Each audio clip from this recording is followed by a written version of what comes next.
you've got to have gold and silver in your portfolio simply because it's real, in your possession, right? ETFs, all that kind of garbage. If you don't hold it, you don't own it. That is just a trust. So you need physical in your possession, which is real money at a point where it should be now with inflation, obvious to everybody that central bankers have destroyed the purchasing power value of the currency. So that's why you have to have it. As far as the amount goes, that part depends on your personal level of comfort and what you're willing to lose and what you're wanting to protect. And then beyond that, do you want to get in a position to not just survive what we're going through, which is a currency reset, social, economic, and financial, but do you want to be in a position to take advantage of it? Because I've been a stockbroker, I've been a banker, I've been in these markets on some level since 1964, quite honestly. And I've learned a lot over that period of time. But the system is so corrupt and fake right now, and what has to happen is a complete reset of the entire system. So because of my personal background, I do not own any stocks, any bonds, any ETFs, any mutual funds, any annuities, any of those fiat money products, government debt-based products. I am all in on physical gold and physical silver, which I hold. The other part of that, I think it makes a whole lot of sense to hold the lion's share of your wealth in an undervalued asset that is in a long-term positive trend, and the least amount of your wealth in an overvalued asset or instrument that's in a long-term negative trend. And so the real trend is not the stock market or the cryptocurrencies or anything else. It's the purchasing power of the currency. And officially, there's 3 cents left. But as inflation continues to heat up, because I do think we are in the beginning phases of the hyperinflation, then that will go to zero. When people lose confidence in the currency, it will go to zero. So what's the true value of an ounce of gold?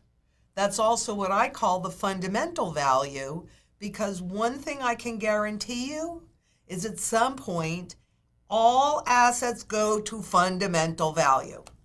That's not complicated. What gets a little more complicated and a little more nuanced is knowing how to determine what that value is. Because you can't listen to the guys on Wall Street to tell you what that value is. They have an agenda. So since gold is real money, good money, and dollars, yuan, yen, whatever, is government-based money, the way to know how much this would go to, an ounce of gold would go to during a reset, I do it really simply because I'm not going to get you to the penny and I don't care anyway about that, is you take all of the debt that's been created, because that's how dollars are created, or any government-based money is created by debt.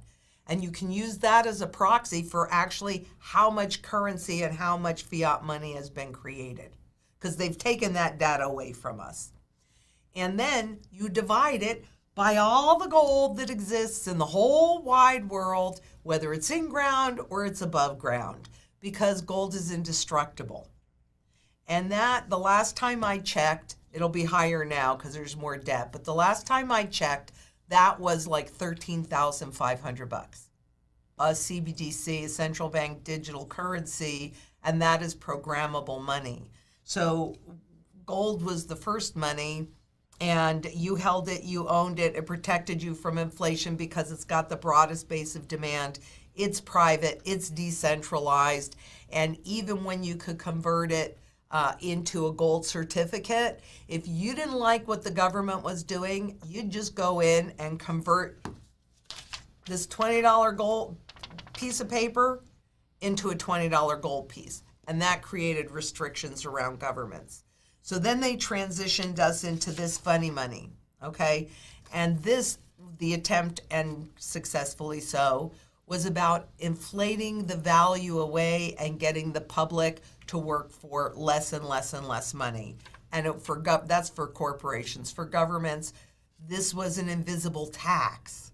But if the central bank creates a policy, it takes 18 months to run through the system before they know if that policy worked or not.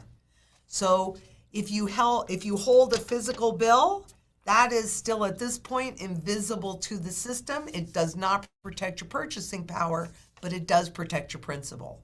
But they're taking us into a digital currency that they control. So, hey, the central bank creates policy. We're a consumer-driven economy. You are not spending fast enough. Oh, let's drive those interest rates lower into negative territory. They actually say, once we are in digital form, there are no limits to how low we can push interest rates.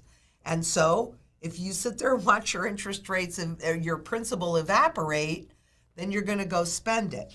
So in the new system with digital, there's no privacy. They can choose whether or not there's anonymity, and I'm thinking that anybody at the top will have access to that way more than the general public. They will have the ability to track every dime you make, every dime you spend. This is what they've talked about, lifetime taxes.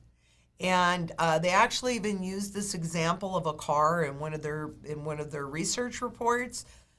You have a smart car. If you don't make that payment, well, guess what? Autonomous driving. The smart contract could actually drive the car away. Okay. I've studied life cycles since 87, and frankly, you are at a much different point in your life cycle at your age than I am at my age, or my grandchildren, my granddaughter who's 6, right? And everything has that life cycle. Everything has that age, and currencies are absolutely no different. But we're anchored at 0, and we have been since the system actually died in 2008. And it's just been a scramble to try and put the new system to shift into in place. So when they talk about fighting inflation, well, this is more of a supply than a demand-driven inflation. And that makes it different too. I mean, how many cars do you need? This is not about buying more cars. This is now about putting food on the table versus buying Netflix. And in the UK, I just saw an article today. I didn't read it through yet, but it said something about more people had disconnected from streaming services in the first quarter, and it's because they're being pressed by inflation.